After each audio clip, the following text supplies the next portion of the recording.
Hey, everybody. Welcome back to The Core. I am your host, Arinda Waters, hairstylist and life coach, and I'm here with my beautiful friend, licensed marriage and family therapist, Miss Cara. Hey guys. So I'm actually really excited today because we're going to talk about narcissism. And Yes. in our first show, you were talking about how you actually had an experience with narcissism. You want to talk about that? Yeah, well, I married a full-blown one. So firsthand experience with one.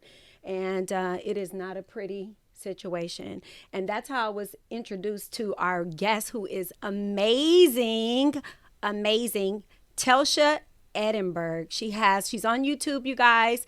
The T on NPD and relationships. So somebody referred me to her. Actually, they sent me a video and I was like, who is this cute girl popping like all together? I was like, oh yeah, let me hear what she's talking about, because I know that when you look at someone, you can tell if they've been through what you've been through, and you know what I'm saying? They can actually minister to you. So I was able to see a reflection in her of me and able to relate to what she was talking about. So when we decided to do a show on narcissism, she was my first thought. I was like, we have to have her on there. Powerful, anointed woman of God. I just love her. We have become really good friends now.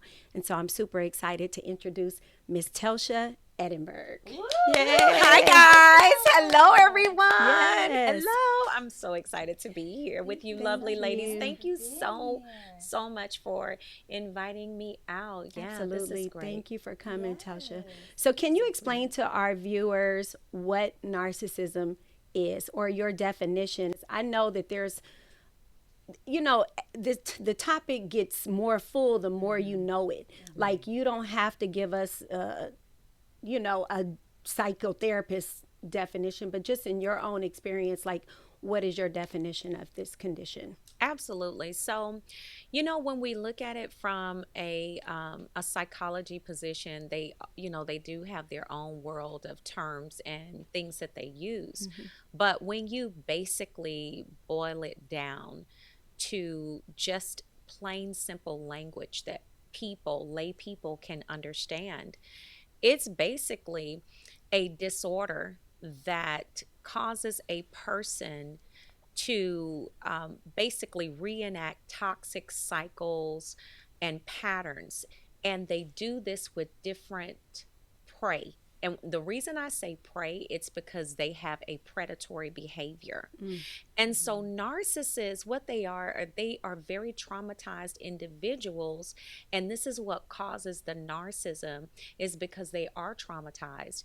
They are very selfish individuals, very self-centered individuals, very much about what they want to do and nothing else. They are they have no empathy. And that's the main thing. You have a lot of things in the world of psychology, a lot of different disorders. And the crazy part about narcissism is that is just one disorder. They can actually have other stuff on top of that. Yes. So go figure. Right. Yeah. So these are people that have absolutely no empathy. And that's the main trait and characteristic that That's the common denominator. Yes. In all of them, because what I found is that they all have different compilations. They all have different, but that's the common denominator right there, is that they're empathetic deficient. And you know what? And I'm going to tell you what it is too, because some people say, oh, well, the narcissist really knew how to say they were sorry, or they knew how to just kind of play. And what we don't understand is there are two different types of empathy. There's an empathy called emotional empathy, which is authentic empathy. That is when a person has truly been taught how to have, because we don't come here having empathy. You're taught how to have empathy as children.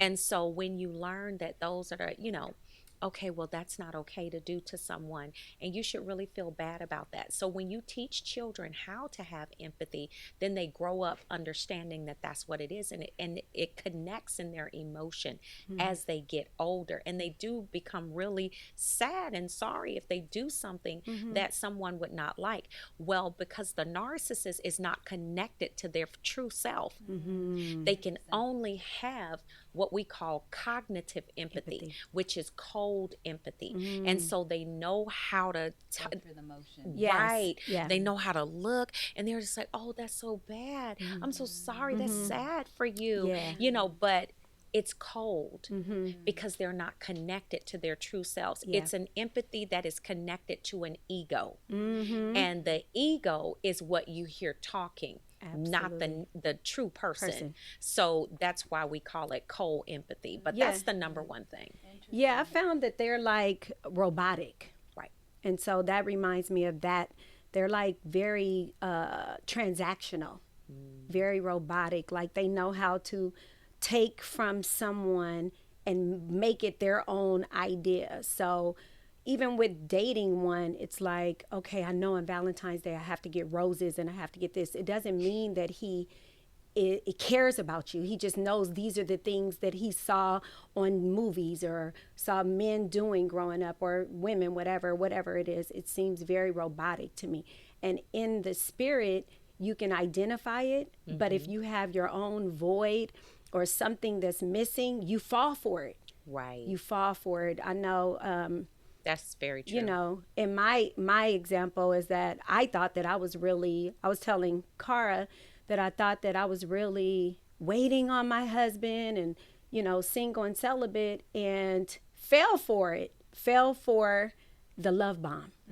Can you explain what love bombing, or the cycles of it? You mentioned the cycles. I know that there's the love bomb, the devaluing, the discard. Can you explain those a little bit? Absolutely. And that's so good, you know, what you were saying about your example and the fact that you were single and celibate. You know, when you talk about that, when we say that from a natural perspective, you know, people look at it and it's like, oh, that's so wonderful, it's so good. But, you know, when you look at it from a spiritual perspective, what you're actually saying is that I'm set apart, right? So when you say that I'm set apart and this is your mission, because everything in the spirit realm is about intention. So when you set that intention, you didn't just know it. God didn't just know that, but Satan knew it as too. well. And so when you have an intention, his job is to come and counter that and challenge it. But when we look at love bomb is it, because you do go through the cycles. You go through the love bomb, you go through the devaluation, you go through the discard. And so when you're looking at the love bomb, we don't realize that it's manipulation. It is also abuse, right? Absolutely. It's also abuse because it pulls you in emotionally and it literally drops your guard like almost instantaneously. But it does that for people that have very poor boundaries already. And they don't know that their boundaries are poor until they meet the narcissist. Yes. Then they're like, some of them will say, well, I thought my boundaries were kind of shaky, but I thought I was still good. Like, you're a person single and celibate. Like, obviously you are very intentional about that. Like, how would a narcissist come in and just take you like that? Or just, you were just like, oh, I fell for it. But it's because we don't understand that there's sometimes underlying issues with us, and the narcissists, we come up on their radar and they come up on ours. So they know how to talk to you because they survey you. Absolutely. They watch They you. ask questions. They Yes. pay attention. They pay attention. And that's exactly how, because I was single and celibate for 10 years. And, but when I was talking to Cara about this, I said, I thought it was God. I thought it was God, you know, and I didn't realize that although I had been single and celibate, set apart, that I healed wrong. Wow. That I healed wrong. And I was explaining how a person can break a limb. If you break your arm and you don't go to the doctor to get it rebroken and cast up, it may heal like this. And you can still function using this arm, but it healed wrong, right? And that's what I found out through this healing process now.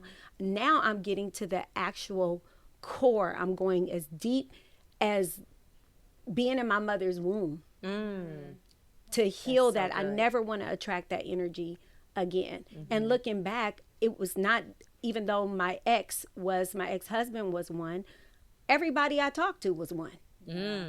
Everybody I talked to was one. But when you come from that family of origin that is full of them, you're not even intimidated by that energy. Somebody that grows up healthy, they are like right away, like red flag.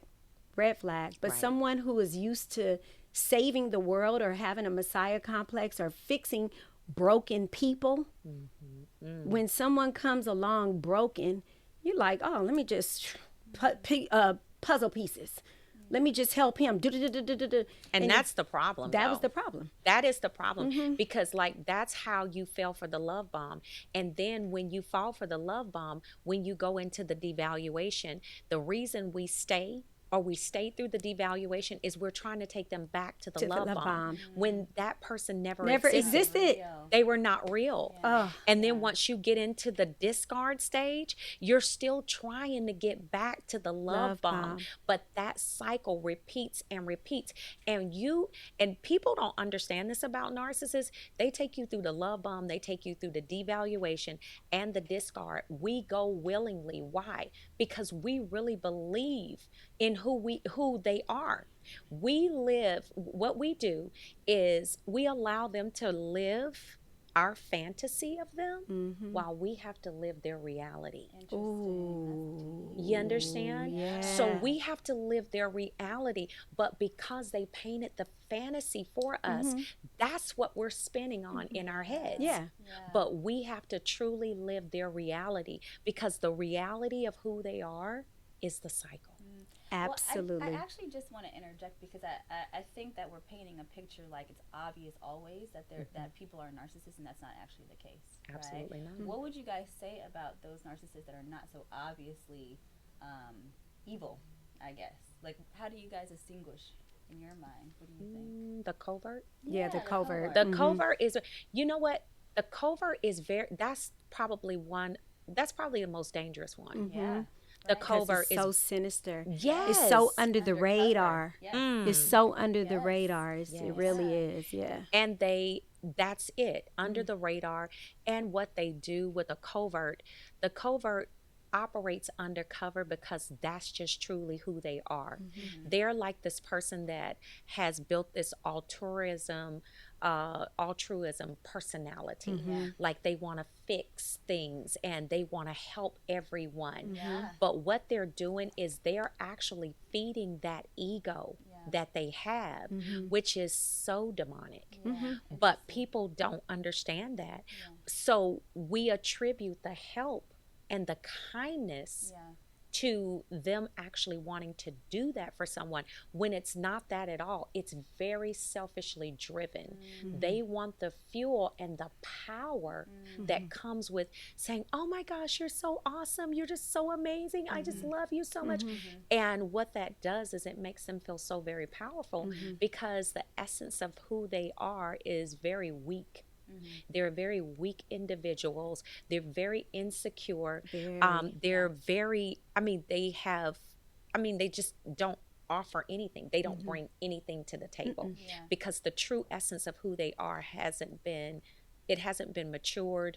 It hasn't been cultured, and they are not even connected to it. Yes. So it's like if you really wanted to see the real person inside of the narcissist, you would be very shocked as to who that real person was. So then what you're saying is the difference between a covert narcissist and then the malignant one like you're talking about is that the covert maybe is less obvious because they are more social maybe, and they're able to connect or apparently connect. Right. That is so good. But I don't know that they're more social. The coverts that I know are more antisocial, it seems to me, than the grandiose, malignant, because the covert ones, from my experience, Telsha, and you can correct me if I'm wrong, or even you, Cara, because I know you guys deal with this a little more than me, the coverts seem to always be a victim.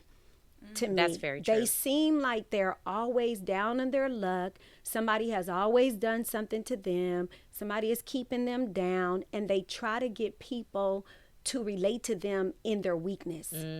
That's what it's like they create a platform for themselves of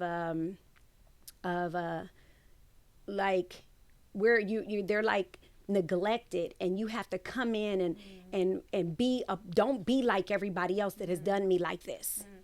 I do know that coverts are typically, well, what I will say is that every narcissist is usually either a victim or a hero. That's right? it. There's the difference. Yes. They usually are either or. But some of the coverts that usually look like martyrs, like they are doing all of these things for other people, And it doesn't work for them. exactly, exactly. So That's so that's good. But even the heroes, because you know they come off like heroes. They come off like heroes, like you said. That's their way of getting you in. It's like, I'm coming to save you, when really they need you to That's it. save them. Yeah.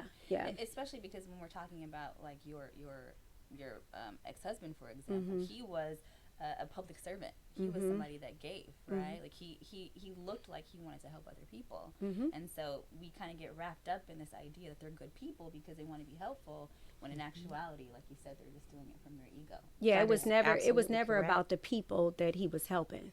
It was about the ego of the uniform and what he gained from helping people. It had nothing to do with the people. I mean, we would be driving past fatal car accidents and he could save people and he would just keep driving. So, That is you know, interesting. it Wow. was just a look. It's the image, you know, and then before you knew it, I'm caught up in keeping his image, although I know that he is one person in private and another person in public. You know, a private failure and a public success. Interesting. You know what That I'm is saying? very So- interesting. So I'm a person that cares nothing about that, but now I'm caught up in making sure, like you said, trying to get back to the love bomber, trying to make sure that I don't do him like others have.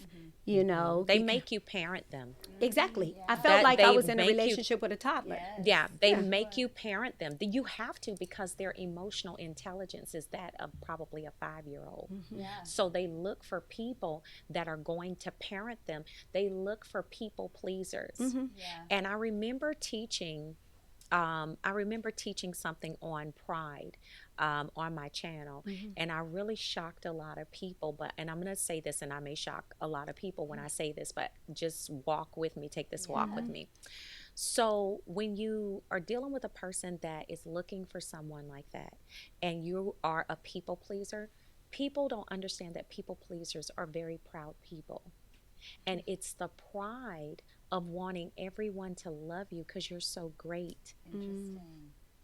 No, Interesting. it's okay if everyone doesn't love you. It's okay if everyone doesn't think that you're great. Yeah. That's the pride that keeps you running into people that want you to parent them. Just let go of that pride. Yeah. And when you let go of that, and I know because I was one, and I didn't get this information out of a book. Holy Spirit actually ministered to me and says, why do you care if anyone likes you? Right. You should only care what I think about you. Amen. Amen. What about what I think? Yeah. Yeah. And that was so powerful to me because I was like, whoa, it's like, this is why you keep going in the same circle, Interesting. because you don't understand. You don't need me to change the circumstance. You need me to change you. Yeah. And once you're changed, then you will make better decisions. Period. And the circumstances will not exist anymore. Amen. Because your choices have changed. Yes. So Yeah. I thought See, that with was me, powerful. I'm not a people pleaser. Okay. But my thing was I'm a helper. Okay. Yeah. They I'm like a those helper. too. I'm right, exactly. I'm the fix it. Like people, I mean, I'm a hairstylist. I do people's image. People come to me with an issue. People come to me and I'm able to transform them. And I've always been like this since I was a little girl. I would take off my earrings, take off my shirt. If my friend if it matched her better, I would put that on and I would figure out what I was going to do. And I was the little girl that bought my pair of jeans because I was doing hair in the kitchen, turned my jeans into knickers, put some paint on them, put some bleach on them, cut the middle. I'll make it a mini skirt or make it some shorts. You know what I'm saying? I'm the Yes. fix it. And so when I meet someone, let me tell you straight up what God told me, what the Holy Spirit said. Don't sleep with your projects. Interesting. Straight up. Wow, that is Straight so up. good. Stop sleeping with your projects. If I send you That's a interesting. project, you can minister, but don't get your feelings all caught up in it. That's when what I should have done was just be a friend.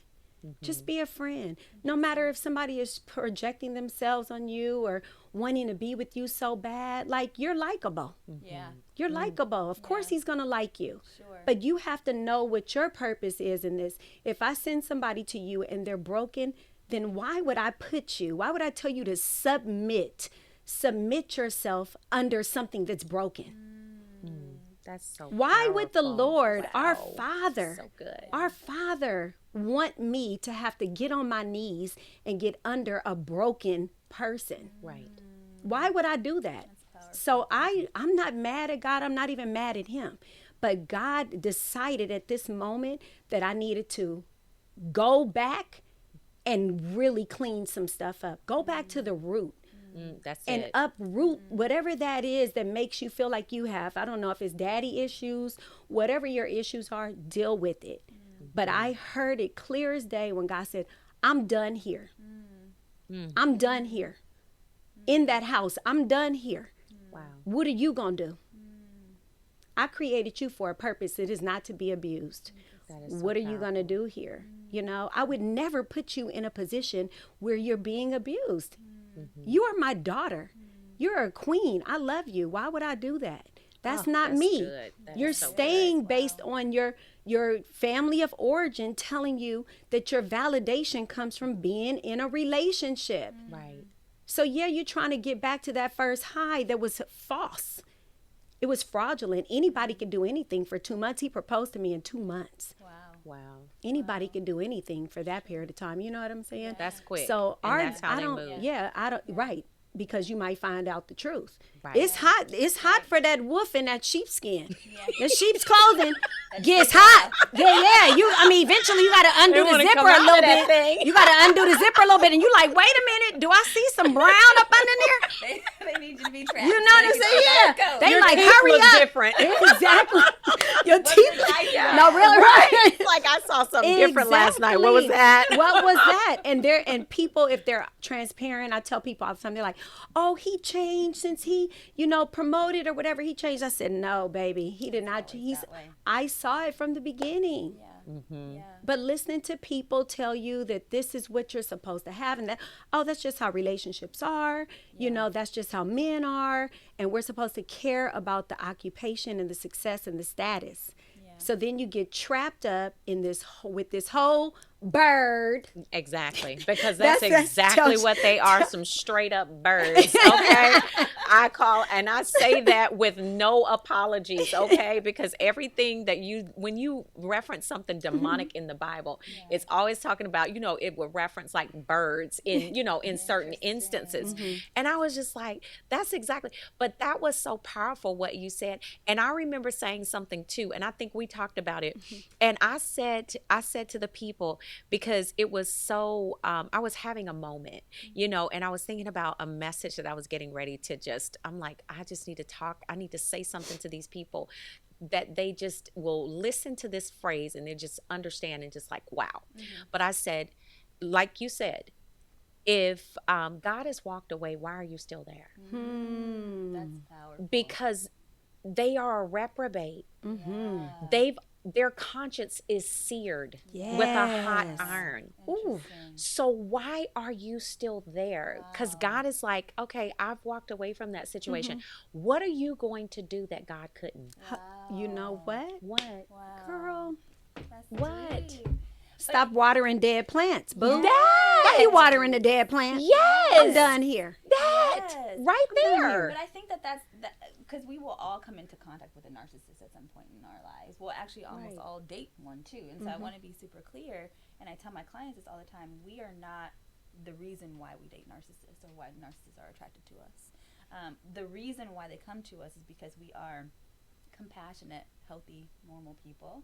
And that's what they prey on. It kind of goes back to Telsha what you were saying off camera about the narcissistic supply. Yes. And people are they want to gravitate towards that compassionate, fix it kind of person, people pleaser kind of person because they need something from us. Right? That is so true. And you know what? Here's the thing is that what we don't understand spiritually. Let me just talk a little bit about what happens in that dichotomy, because when you talk about it from a spiritual perspective, what they do is you don't understand that they are coming with a predatory spirit. Right. But when you begin to engage, and they engage your emotion right away. Yeah. Right away. Right. Yep. Because the victimhood story or the hero story, it doesn't matter. Either one is going to engage your emotion. Compelling. It very much Yes. so. So then what they do is you allow them into your proximity of intimacy. So what you allow them is to have engagement with your soul. So when you allow them to engage with your soul, this is where they can begin to control your mind, and your mind will control your will. Yes. And your emotions. And your emotions, absolutely. So they're already engaging with the emotion. Right. So the emotion is going to go over to, okay, now your thought process is all about them. Then your will goes to just being about them. So your entire, listen, you have been hijacked. Your soul has literally been hijacked by a engine, like we would call them social engineers. But this is what they really, how would you say, they flourish in that area of being a social engineer. So your soul has been hijacked by someone you don't even know. Ooh. So you are operating in that emotional realm. And what they do is they release that, because you already have empathy. Yeah. But then they make you go to a place of sympathy. And it's like when they get inside your soul, they release a sympathetic magic against you. And what it does is it works with the predatory spirit.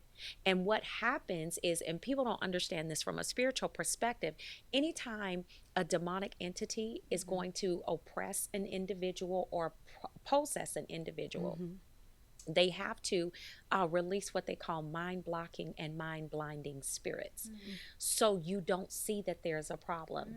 You can't see it. You're blinded to it, and you block out any type of wisdom that will come in to change the situation. Wow. So this is why people stay so long. It's not because they're just, oh, you're just so dumb. Well, the ocean looks much different when you're inserted in the middle of it than it does when you're on the shore. Come on now. It's so interesting, You know, because I now. actually, and Telsha, I'm wondering if you could speak to this as well, if this is some of the same phenomenon, but I actually have a lot of people think that they are the narcissist when they are in a relationship with a narcissist. They think that they're the problem because they're being communicated that that's the case. That's one of the signs of Yes. narcissism. If you feel like you're the narcissist, you're probably with a narcissist. But a narcissist does not go to therapy to get help for narcissism. Right. That's right. And a narcissist does not find Telsha. Right. You know what I'm saying? Because Right. that was my, I'm the narcissist. But look at all of my relationships that I have with people. Right. Like, I've never even heard this before. Right. You know what I'm saying? And it made me start researching. And also this, Telsha, I wanted to talk about this. I told Cara already, being in a relationship with them and you're like, well, let's go to therapy and let's do this. You're trying to fix it. Yeah. And he kept sending me off. Yes. You need therapy. You need it. My childhood wasn't effed up. Yes. Your childhood was effed up. You go to therapy. You go to Yes. therapy. Well, guess what? I'm going to therapy because I don't like the way my soul feels. Yes. Because they're projecting. Exactly. And that's what they But do. the more I go, the more that confidence comes and that I'm getting confirmation that I'm not tripping. Right. Or they'll right. go and align with the therapist. so Try to that convince the person looks therapist. wrong. Exactly. That's the whole smear can try to mess up your relationships with people. Yes. And at the They'll end, manipulate. Exactly. They'll manipulate the therapist. yeah, Absolutely. yeah. So that's, and what you said is absolutely. And then what you were saying about how they, how they do that. And I love what you said about, when you feel like, okay, am I the narcissist? I love that. Do I need to go? When you are sitting there thinking that something like that is wrong with you, you need to really back up and take a look. Because, because she said, I never even heard that term Yeah. before. Because most And- narcissists don't question actually either, right? They just assume that they're all good. Right. So Right. if a person is questioning whether or not they're a narcissist, they're probably not a narcissist. Right. Exactly. And also, when you want to record conversations, please talk about gaslighting. Because when you want to record the conversation so that you can show them all the time, like, that's not the way it went. It went like this. And for me, there was nothing, I love this. There was nothing that he could say to convince me otherwise. But I thought I was winning, or I thought I wasn't losing anything. I spoke about that. I thought I wasn't losing anything because I would not let him win. Because I would not let him gaslight me. But imagine going head up with someone all the time. It's a lot. Even you can have a helmet on, you can be completely in gear, you're still suffering some still sort of getting harm. concussion. Yeah, you're still Exactly. suffering Yes. some sort of harm. Yes. I straight up recorded the narcissist having a conversation with someone that sounded like a straight, like it sounded like a prostitute or some type of call girl, because they do engage, people's like, oh, narcissists, that's a lot of times people say they're bisexual. I said, no, they're trisexual. They will try anything. Anything. But when you talk about the gaslighting, for me, in my experience, what really, I think I found out that something was really wrong when I started to take apart the pieces, because mine didn't work, but I didn't know that he didn't have a job because the family covered so well. And so it was supposed to be like he was like this whole like music person, into the arts and things like that. And I was just like, and then he had this whole big story about what happened in his marriage, and this person stole from me, and the victim, absolutely. Never them. And so after everything, and then I was just like really sitting there, and I can remember going when he actually was like, oh, let's, we're gonna get married, blah blah blah, just talking about that. I can remember going into the to the jewelry store, and I totally went to the side of the store. I was like, this is the hopeful side, because bruh will not be able to afford anything over here. I think for me, it was more of the pain that I experienced, that I never wanted to see anyone else go through that because it was so painful. But what happened was I actually met this person online on the dating website. And so I thought it was really odd because the person never had a profile picture there. And when we started communicating, he basically said, well, I didn't put my picture there because my team said that I probably shouldn't do that. So he's important. Right. So he's important. Grandiose right away. Yes. So I was like, team, okay, so maybe it's just not important. So anyway, as the conversation kind of went on, we went back and forth. And then I was like, oh, well, send me pictures. And Well, let me ask you this, Telsha. With his picture not being there, how did he present himself to you? Was it an app where he reached out to you, you reached out to him? How did you get in touch with this person without a picture on there? So basically, right. So what we did was we were just like messaging back and forth on the app. But itself. why him? But why him? Why him with no picture? Like what was Because it it was him? what he said. It was because they really know how to talk. Yes. But was his and- profile something? Because I feel like online is like narc central. It's like Right. build a person. Yes. Right. So it was what he put in his profile that was impressive to you? Right. It was the profile. It was the way that he spoke. And I think for me, it was the fact that he just seemed to be an important type person. He seemed to say the right things.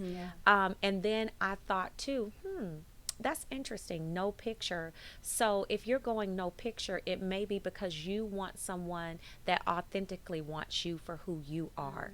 Yes. Get it? Yeah, absolutely. Not for what you look see. like. Yeah. And this is how they think, right? You don't think That's like that. manipulative. It is very. It's on another level. Yeah. It is on another level.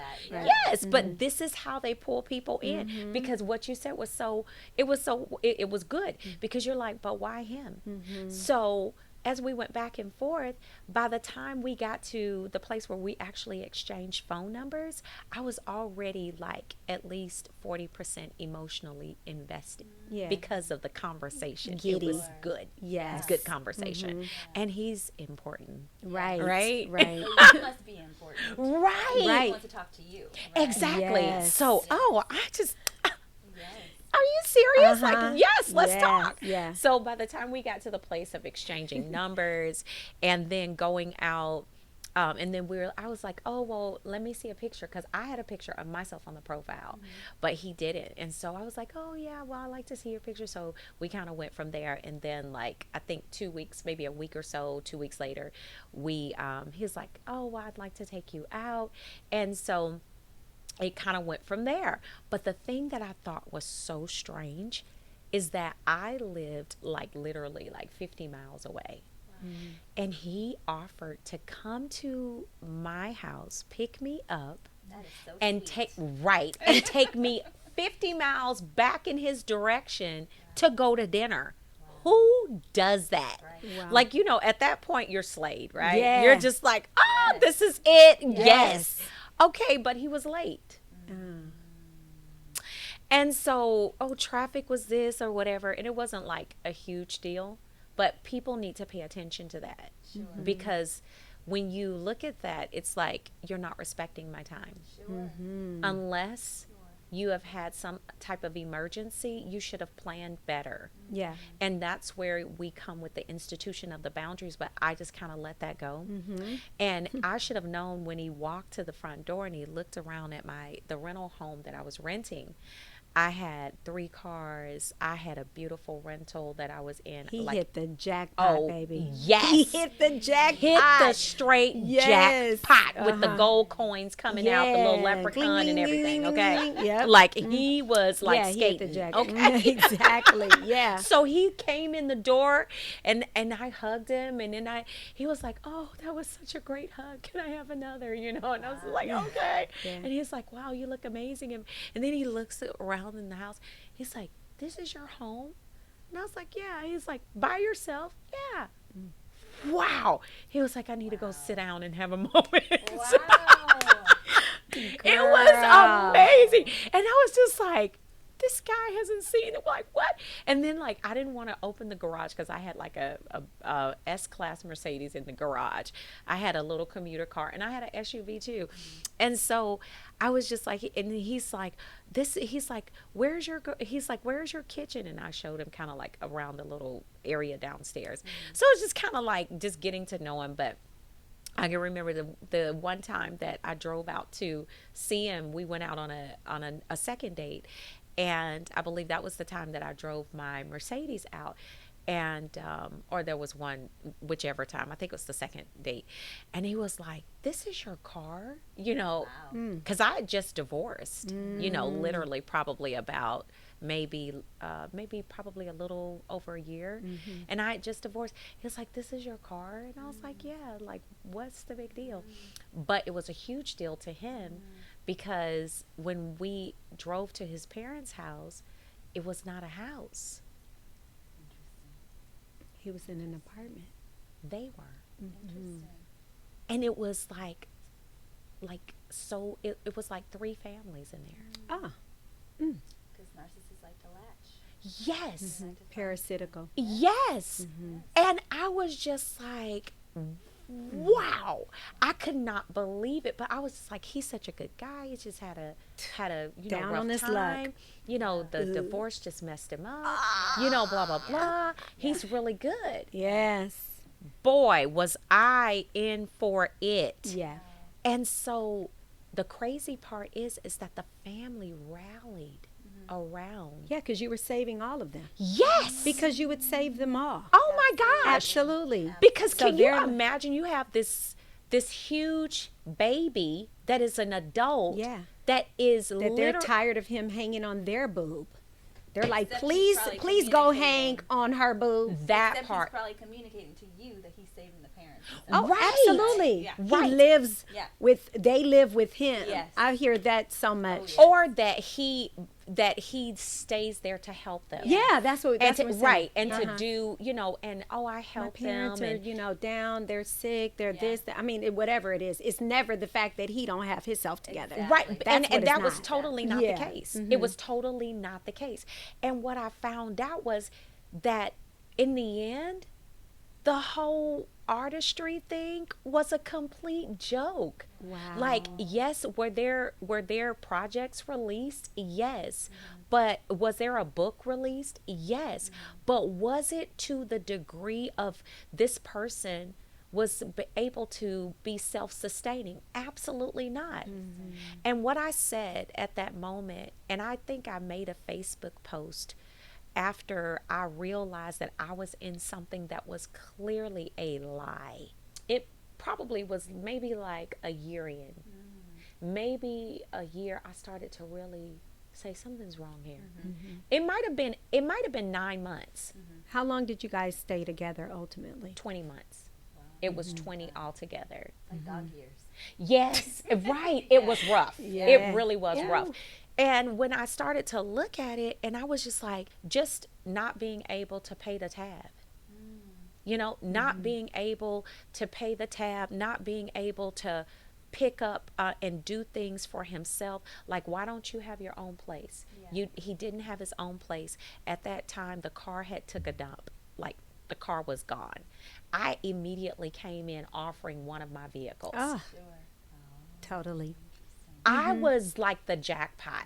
It gets to a point in a relationship with them that they don't have to ask. Right, They they know who they're in a relationship with. You're going to cover the bill. And they train you that Yeah, way. They yeah. do. So it's just like, yeah, I hit the jackpot. She's now emotionally invested in me, and they do this bait and switch thing, and they know you now. So Right. of course we're gonna go to fine dining because you're the fine dining woman. So you want to bring Oh, this yes. it's not a damsel because it's a man. I don't know what are they called? Yeah. I don't It's know. a scrub. A scrub. You want to bring right. That'll do. Yeah, but you bring I the don't scrub up. want no scrubs. But you bring the Thanks, scrub Candy. up to your level, and if you show him a different life, then maybe it may ignite something in him, Yeah. So then we start to bring them up to our level. Because in my example, my ex moved in with me. Okay. He moved in with me, but he had a great job, So I'm like, Interesting. They're okay, investing in the potential. yes, and That's some people it. never reach their potential. Yes. That's Some people it. never reach their potential. So that leads us to, how do you think, like on a first date, how are you able to identify someone like this on a first date? I feel like I have a question, or we should each say what question we would ask on the first date to identify these people. Yeah. Wow. So, yeah. After everything was done and over with, now I'm sitting here thinking about it, and okay, so how would I How did I fall for this? Right. How did I fall for it? And I'm going to answer your question. I want to say this really quick is when I made the Facebook post, it was a sobering reality for me, because I said, if a person cannot provide their basic needs of food, clothing, shelter, and those things that they really need, these people don't need a job. They need a therapist. Yeah. Because something is intrinsically wrong with that individual. I mean, 3 families in one place, and these clearly his parents were the type of parents that really wanted to help. But when we look at it, and when I look at it in retrospect, and if I'm sitting here talking to someone and saying, this is how you would identify them, or this would be a red flag, the number one thing that I would say to them is find a place in the conversation to disagree with them. Find a place to say no. Yeah. Because when you find a place to say no, what you're doing is you're letting them know I have boundaries. Yes. And you destabilize them. And exactly. You totally Because they're knock them off robotic. their They game. have a mission. Right. And you throw this monkey wrench by saying a no, and it That they is like go crazy. It will get them every yes, time. yes. They can't help themselves.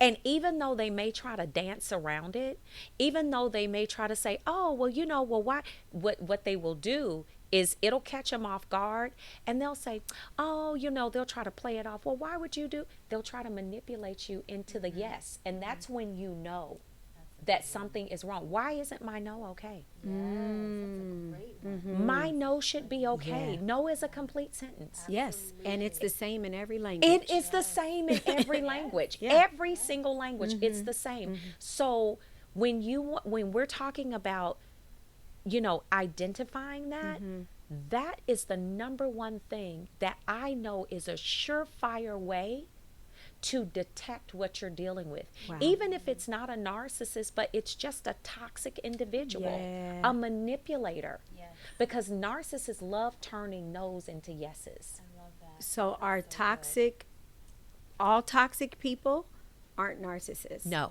No. All manipulators are not narcissists. No. Right. And clinically, I also want to be clear about that. Clinically, the only way that we diagnose a narcissist is if they have dysfunction in their lives. So people can have ego and they can have high self-esteem or brag and things like that. The only reason why a person might be diagnosed a narcissist is because they have some kind of impairment in their lives. They don't have relationships that are healthy. They're not doing well at work. Their marriages are failing. Financially, they're having trouble. No job. No job. Exactly. Won't hold a Having job. problems with authority figures, things like that. Yeah. You can Okay. always tell if a person is diagnosable based on the impairment that they have in their lives. Wow, that is so interesting. Yeah. That is really good because when like you were sharing, like what you did, how you tried to help, how you tried to fix, and narcissists train you in the love bomb to not say no. Absolutely. I They remember train you. asking him, do you think I could ever say no? Like, I remember asking him that, can I Wow. ever say no to you? But that was close to the time that I left. Okay. We were like years in, and I was like, you know what? I can't say no to him. Wow. I thought about it. But when you're in a relationship, people say, how did you last so long? Yeah. You stay busy at work. I stayed busy. I stayed out of the way. I stayed out of the way. His job took him away. My job kept me away. And I just tried to stay out of the way, you know? I think if I had a question that I tell people that they should ask is in your last relationship, what do they think they did wrong to contribute to an ending? Yeah, Right? what would your ex say about you? Exactly, That's because a narcissist is so good at deflecting and making nothing about them and nothing about their responsibility. Right. Even when they program their minds to try to to deliver empathy, they cannot take responsibility of any kind. Right. Ever, That's right. ever. Yeah. That's so I true. usually say try to see where they're taking responsibility. That is My very good. ex, he actually came full throttle and told me whatever I could find out from other people, which was different. He came and told me, about his ex-wife and how that situation broke up because he had he was, a cheater, and he told me everything, but it was always the women's fault. Yes. Why he did what he did was always their fault. Yes. But he did tell me the stuff that was public knowledge. Was public knowledge. That he couldn't get away from. He could not get away from it. Okay. It was, and Interesting. now that I look back on it, everybody knew it, and everybody would talk about it. So he knew that it would get disclosed. Period. Wow. I would think. Let me think. You guys, I feel like what you guys said is like perfect. Like you actually took mine. Oh. Yeah, but you know what? But I That's would good. second Great, that. great minds think alike. That was I will good. say that what I would probably, especially the dating apps, like my clients talk about being on dating apps all the time and meeting these type of men all the time, and women. I mean, they're narcissistic women too. Yeah. They are really a trip. They are really a trip. I feel like there may be more men, but the women are no joke. Like, No, I'm dealing with one, well, I'm not dealing with her, but it's a situation where it's my ex-husband's now wife, which is he's my child's father, and she's basically disconnected him from the relationship. Oh, wow. So it's really, it's no joke. yes, they are treacherous, and they are way worse than the men could ever think about being. Yeah. My question would be if I felt, I think that if you're on a first date, not that you would post a picture, but ask them to take a picture. Take a picture. Can we take a picture? And would I be able to post this picture? And not that you would. I don't recommend posting a picture of a first date, but asking them that and see how they look. See what changes in their face. Because if you're going to identify them as single, because most of them are not really single, there's somebody somewhere who thinks that you are their man. Wow. Is there somebody so somewhere that thinks true. that that thinks that you're their man or their woman? So I would think, let me see if we would take a picture together on a first date, and how would you feel if I posted a picture and just watch them? Not that you would actually do it.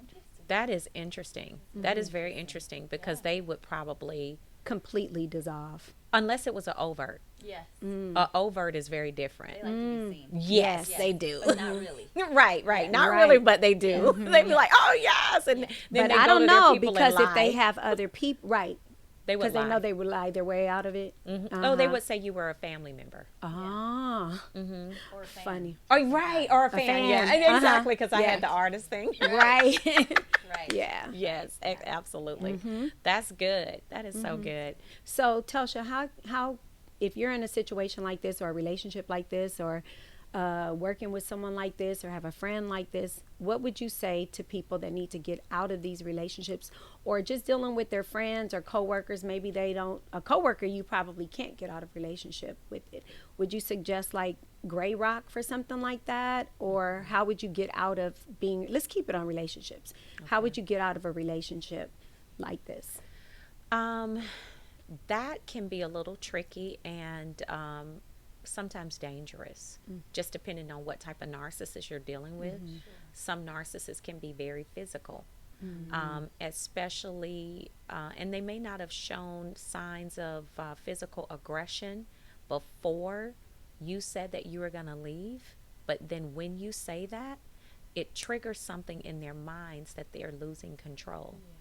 And that can be very scary for them, and it can be destabilizing. So sometimes if you've never seen them go into a rage or, anger, a fit of anger, this could bring that on, especially if it's something that they did not orchestrate. If they did not set it up for the discard, then that could be very, very dangerous. But if you are a person that has recognized, like, hey, this person has, gaslighted me, projecting onto me, I know that they did certain things, and when I told them, they said that they didn't do it, that's gaslighting. If you've noticed all of that, at that point, you have to make a decision. But the thing about survivors is that you have to make a decision to come out.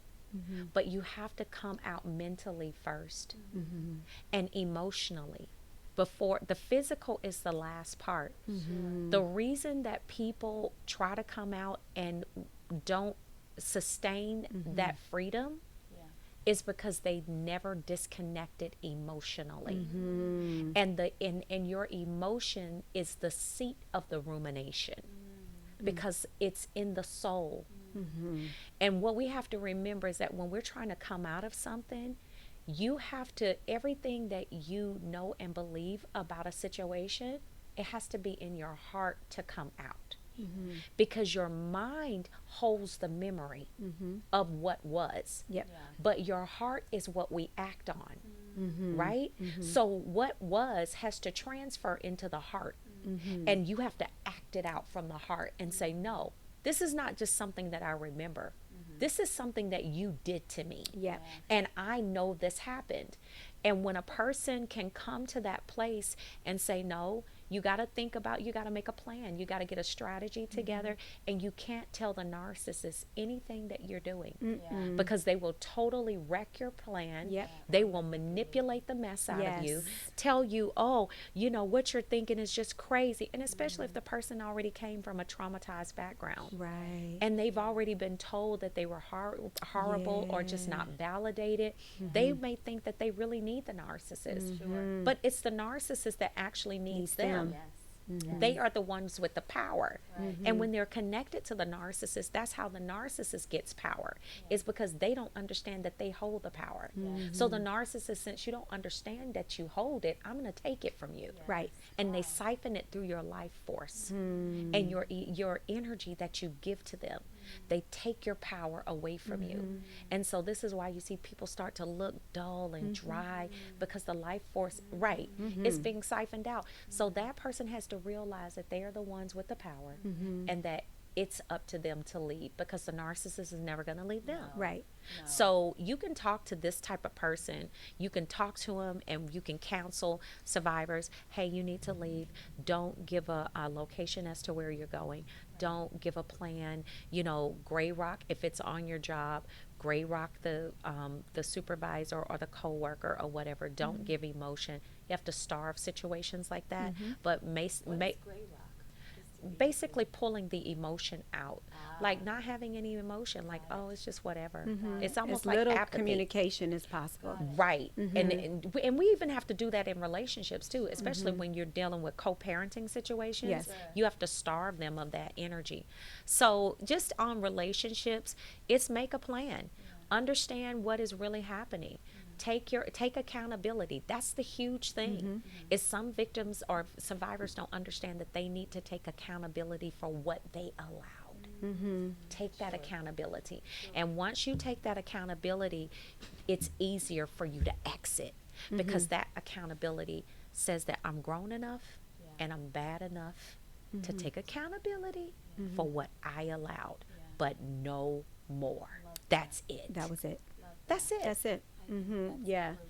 Yeah. I think that that's really good. I think that's really good. like, No contact is what That's key. happens once you decide to leave. You should, if you don't have any children, you should go no contact. Is that what you- Absolutely. That no contact it's for the survivor to heal, to disconnect from the situation, give your emotions time to come back to you, because your soul has been hijacked, Yeah. basically by a manipulator through, this social engineering thing that they love to do. So get your soul back, begin to work on that part of you, but go no contact. Get yourself in a headspace where you can just do you. You can work on making yourself better, because you can't do that with the person that assisted in breaking you more. Yes. Because let's be clear, there was something broken about us, or something that was maybe a little off. No person, I don't care who you are, no person is perfect. There was a reason, and because most of us do have empathy, and a lot of people are not, most of us are not narcissists, although, the numbers are climbing. There was something about us that attracted us to that, So work on fixing that. But no contact is absolutely key, and no contact means just that. Change your phone number. If you have to change your address. Tell your parents and your family members, we're not taking calls from this person. Yeah. Cut off their family members. Cut off their whole, the flying monkeys and Yep. all of that on that side. You need time to heal. Yes. And once you do that, and you really take the no contact serious, then you're getting into a place where you can heal and reconnect to your spiritual connection, because that's one of the things that narcissists love to do, is they pull us away from our spiritual grounding. Yes, Yeah. that keeps us centered and balanced, because they want us always off balance and Yeah, and the things that anxious. made us proud of ourselves. That. They tear at that. Yes, But yes. thank God that no weapon formed against us Amen. can ever prosper. That's it. It was temporary. It was Yes. temporary. The people that get out, the survivors, the thrivers, thank you, God, that we Yes. got out just in a nick of time That's to it. regather our pieces, Yes. to regain good. ourselves. Like, God is amazing. The He fact that is. I was in the situation, and I would say, God, like, I'm sorry. I made a mistake. I have to be here forever. Wow.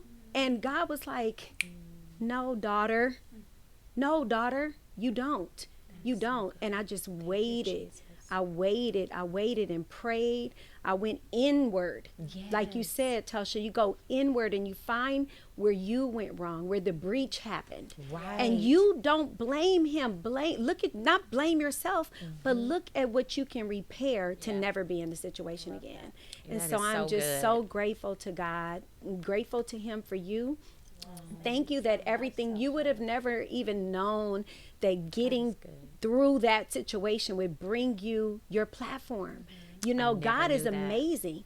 No weapon. No weapon. Oh, He gosh. allowed Thank you to go through Jesus. that so that you can save so many people, or he's using you as an oracle to deliver people. This is a horrible, horrible tactic of the devil, of the enemy. And I feel like COVID just really just pulled the veil off of it. And it's really trending now. So thank you so much for having enough confidence and courage to step up and give your testimony and be a blessing to me and thousands and and thousands of others. Thank you so much. you We for having really, me. you're beautiful. Thank you. Thank you so much. I love you, ladies. You, We you love are you so too. beautiful. You guys are so Thank you. wonderful, and thank you so much for allowing me. You have beautiful spirits, and I love that. Thank you. And I just want the world to know, and thank you so much, Ren. I appreciate you.